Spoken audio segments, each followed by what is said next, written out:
কোনোদিন একটা মানুষকে আমি সরি ছাড়া তর্ক করি নাই ভাইজান। তা আমার এই 8 বছরের মাসুম একটা বাচ্চা, কি অপরাধ? আমি এই কলজাটা ছাড়া আমি থাকবো কেমনি? আমার এই বাচ্চাটা আমি ঘরে ঢোকার আগে ফ্রিজের মধ্যে আমার জন্য শরবত বানায় রাখে। আমার বড় মেয়ে না, আমার ছোট মেয়ে, 8 বছরের মেয়ে।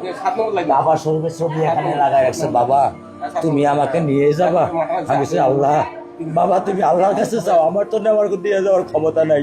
আমার মেয়ে আল্লাহর কাছে চলে গেছে, আমার মেয়ে আল্লাহর কাছে চলে গেছে। আমার মাসুম এই বাচ্চাটা কি অপরাধ করছে নির্মম ভাবে আমার বাচ্চাটারে হত্যা করলো? কি আমার ক্ষতি, কি আমার অন্যায়, কি আমার দোষ? আমি একটু জানতে চাই আপনাদের কাছে। আমার যদি কোনো দোষ থাকে, আমার কোনো যদি অন্যায় থাকে, প্রকাশ্যে আপনারা আমার ফাঁসি দিয়ে দেন। আমি এই বাচ্চাটা যারা আমি থাকবো কেমনি? আমি কেমনি আমার এই কলজা টুকরা ছাড়া আমি থাকবো? আমার পক্ষে সম্ভব না। দিনে ও 50 থেকে 100টা কল দেয় আমারে,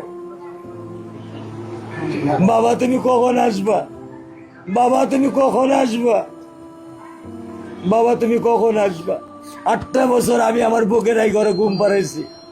আমি আজকে আমি কার সাথে ঘুম আসবো? আমি কি দিয়ে মনে সান্ত্বনা দিব? আমার অপরাধ কি?